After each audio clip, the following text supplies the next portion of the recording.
ನಾವೆಲ್ಲ ಕರ್ಮದ ನಿಯಮ, ಆಕರ್ಷಣೆಯ ನಿಯಮ ಅಂತ ಕೇಳಿರ್ತೇವೆ.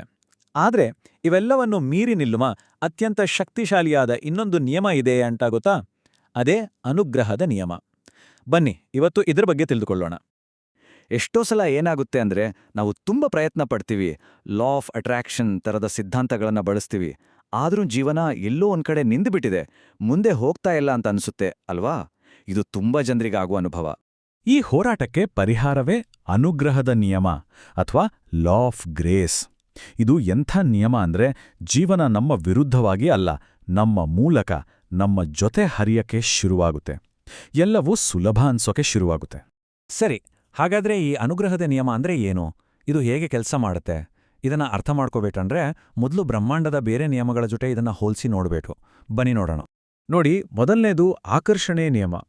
ಇದು ನಮ್ಮ ಆಲೋಚನೆಗಳ ಮೇಲೆ ಕೆಲಸ ಮಾಡುತ್ತೆ, ಸಣ್ಣ ಪುಟ್ಟ ಅಲ್ಪಾವಧಿಯ ಗುರಿಗಳನ್ನ ಸಾಧಿಸಕ್ಕೆ ಸಹಾಯ ಮಾಡುತ್ತೆ. ಅದಕ್ಕಿಂತ ಒಂದು ಹೆಜ್ಜೆ ಆಳವಾಗಿರೋದು ಕರ್ಮದ ನಿಯಮ. ಇದು ಹೇಳುತ್ತೆ ನಮ್ಮ ಇವತ್ತಿನ ಜೀವನ, ನಮ್ಮ ವ್ಯಕ್ತಿತ್ವ, ನಮ್ಮ ಪರಿಸ್ಥಿತಿ ಎಲ್ಲವೂ ನಮ್ಮ ಅನೇಕ ಜನ್ಮಗಳ ಕ್ರಿಯೆಗಳ ಫಲ ಅಂತ.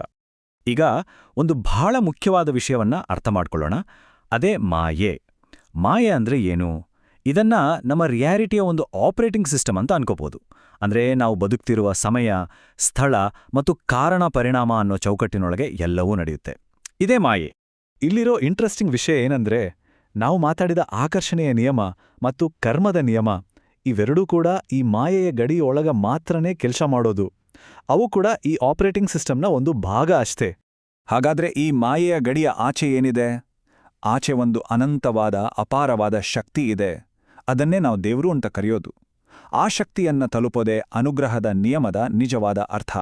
ಸರಿ, ಹಾಗಾದ್ರೆ ಆ ದೊಡ್ಡ ಶಕ್ತಿಯ ಜೊತೆ ಸಂಪರ್ಕ ಸಾಧಿಸೋದು ಹೇಗೆ? ಆ ಶಕ್ತಿಯನ್ನು ನಮ್ಮ ಜೀವನಕ್ಕೆ ತರುವುದು ಹೇಗೆ? ಅದಕ್ಕಿರೋ ಒಂದೇ ಒಂದು ದಾರಿ, ಅದು ಶರಣಾಗತಿ. ಶರಣಾಗತಿ ಅಂದ್ರೆ ಏನು ಅಂತ ಅರ್ಥ ಮಾಡ್ಕೊಳ್ಳಕ್ಕೆ ಭಗವದ್ಗೀತೆಯ ಕಥೆಗಿಂತ ಉತ್ತಮ ಉದಾಹರಣೆ ಬೇರೆ ಇಲ್ಲ. ಅಲ್ಲಿ ಅರ್ಜುನ ಅಂದ್ರೆ ನಾವು, ಅಂದ್ರೆ ಪ್ರತಿಯೊಬ್ಬ ಸಾಮಾನ್ಯ ವ್ಯಕ್ತಿ. ಆದ್ರೆ ಶ್ರೀಕೃಷ್ಣ ಅಂದ್ರೆ ಆ ಅನಂತ ಶಕ್ತಿ, ಆ ಪರಮಾತ್ಮ. ಯುದ್ಧದ ಮಧ್ಯದಲ್ಲಿ ಅರ್ಜುನನಿಗೆ ಪೂರ್ತಿ ಗೊಂದಲ, ಏನ್ ಮಾಡ್ಬೇಕು ಅಂತಾನೆ ಗೊತ್ತಾಗಲ್ಲ. ಆಗ ಅವನು ತನ್ನ ಬುದ್ಧಿ, ತನ್ನ ಅಹಂಕಾರ, ತನ್ನ ಯೋಜನೆ ಎಲ್ಲವನ್ನೂ ಬದಿಗಿಟ್ಟು ಕೃಷ್ಣನಿಗೆ ಸಂಪೂರ್ಣವಾಗಿ ಶರಣಾಗ್ತಾನೆ. ನೋಡಿ, ಅರ್ಜುನ ಗೆದ್ದಿದ್ದು ತನ್ನ ಸ್ವಂತ ಶಕ್ತಿಯಿಂದಲ್ಲ, ಬದಲಾಗಿ ಆ ದೈವಿಕ ಶಕ್ತಿಗೆ ತನ್ನನ್ನು ತಾನು ಒಪ್ಪಿಸಿದ್ರಿಂದ. ಅಂದ್ರೆ ನಮ್ಮಲ್ಲಿ ಎರಡು ಥರದ ಇಚ್ಛಾಶಕ್ತಿ ಇದೆ. ಒಂದು ನಮ್ಮ ವೈಯಕ್ತಿಕ ಇಚ್ಛೆ. ಇದು ನಮ್ಮ ಕರ್ಮಕ್ಕೆ ಸಿಕ್ಕಿ ಹಾಕ್ಕೊಂಡಿರುತ್ತೆ, ಜೀವನದಲ್ಲಿ ಹೋರಾಟ, ಏಳುಬೀಳು ಎಲ್ಲವನ್ನೂ ತರುತ್ತೆ. ಇನ್ನೊಂದು ದೈವಿಕ ಇಚ್ಛೆ. ಯಾವಾಗ ನಾವು ನಮ್ಮ ವೈಯಕ್ತಿಕ ಇಚ್ಛೆಯನ್ನ ಬಿಟ್ಟು ಆ ದೈವಿಕ ಇಚ್ಛೆಗೆ ಶರಣಾಗುತ್ತೇವೋ ಆಗ ನಾವು ಕರ್ಮದ ನಿಯಮವನ್ನ ದಾಟಿ ಅನುಗ್ರಹದ ನಿಯಮಕ್ಕೆ ಕಾಲಿಡ್ತೇವೆ. ಭಗವದ್ಗೀತೆ ಇದನ್ನೇ ಸ್ಪಷ್ಟವಾಣಿ ಹೇಳುತ್ತೆ. ಎಲ್ಲಿ ಕೃಷ್ಣನಿಗೆ ಸಂಪೂರ್ಣವಾಗಿ ಶರಣಾದ ಅರ್ಜುನ ಇರ್ತಾನೋ ಅಲ್ಲಿ ಯಶಸ್ಸು, ಸಮೃದ್ಧಿ ಎಲ್ಲವೂ ಇರುತ್ತೆ ಅಂತ. ಅಂದ್ರೆ ಶರಣಾಗತಿಯಲ್ಲಿ ಅಷ್ಟೊಂದು ಶಕ್ತಿ ಇದೆ. ಸರಿ, ಇದೆಲ್ಲ ಕೇಳಕ್ ಚೆನ್ನಾಗಿದೆ. ಆದ್ರೆ ನಮ್ಮ ದೈನಂದಿನ ಜೀವನದಲ್ಲಿ ಇದನ್ನ ಪಾಲಿಸೋದು ಹೇಗೆ?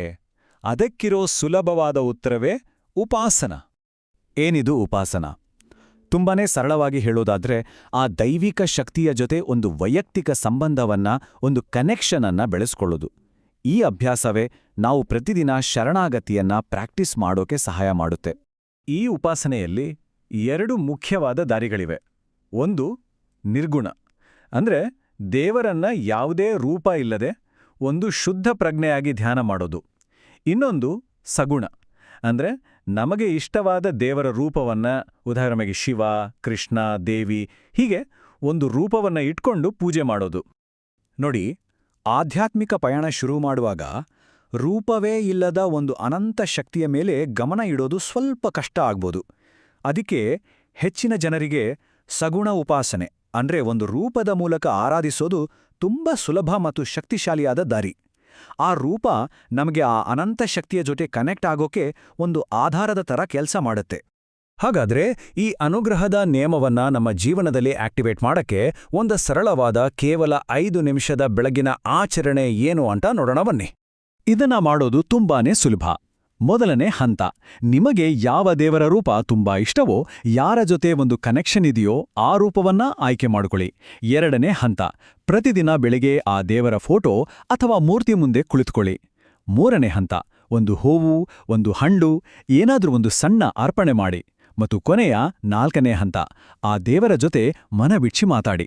ನಿಮ್ಮ ಸಮಸ್ಯೆಗಳು, ನಿಮ್ಮ ಕನಸುಗಳು, ನಿಮ್ಮ ಅಹಂಕಾರ ಎಲ್ಲವನ್ನೂ ಅವರ ಪಾದಕ್ಕೆ ಅರ್ಪಿಸಿ. ಸಂಪೂರ್ಣವಾಗಿ ಶರಣಾಗಿ. ನಂಬಿ, ಈ ಸಣ್ಣ 5 ನಿಮಿಷದ ಅಭ್ಯಾಸದಲ್ಲಿ ದೊಡ್ಡ ಶಕ್ತಿ ಅಡಗಿದೆ. ಈ ಅಭ್ಯಾಸದಿಂದ ಕಠಿಣವಾದ ಕರ್ಮದ ನಿಯಮವನ್ನ ಕೂಡ ದಾಟಬಹುದು ಮತ್ತು ಜೀವನದ ದಿಕ್ಕನ್ನೇ ಬದಲಾಯಿಸಬಹುದು. ಯಾವಾಗ ನೀವು ಈ ರೀತಿ ಅನುಗ್ರಹದ ಸ್ಥಿತಿಯಲ್ಲಿ ಬದುಕೋಕ್ ಶುರು ಮಾಡ್ತೀರೋ, ಆಗ ನಿಮ್ಮ ಜೀವನದಲ್ಲಿ ಪವಾಡಗಳೇ ನಡೆಯೋಕೆ ಶುರುವಾಗುತ್ತೆ. ಜನರು, ಅವಕಾಶಗಳು, ಯಾವುದು ಸರಿಯಂತಿದೆಯೋ ಅದೆಲ್ಲವೂ ನೀವು ಯೋಚನೆ ಮಾಡಕ್ಕಾಗದ ರೀತಿಯಲ್ಲಿ ನಿಮ್ಮ ಕಡೆಗೆ ಹರಿದು ಬರುತ್ತೆ. ಹಾಗಾದ್ರೆ ಒಂದು ಕ್ಷಣ ಯೋಚನೆ ಮಾಡಿ. ಇವತ್ತು ಈ ಕ್ಷಣದಲ್ಲಿ ನೀವು ಆ ದೈವಿಕ ಶಕ್ತಿಗೆ ಶರಣಾಗಿಸಬಹುದಾದ ಆ ಒಂದು ವಿಷಯ ಯಾವುದು? ನಿಮ್ಮ ಯಾವುದಾದ್ರೂ ಒಂದು ಚಿಂತೆ, ಒಂದು ಭಯ ಅಥವಾ ಒಂದು ಆಸೆ, ಅದರ ಬಗ್ಗೆ ಯೋಚಿಸಿ.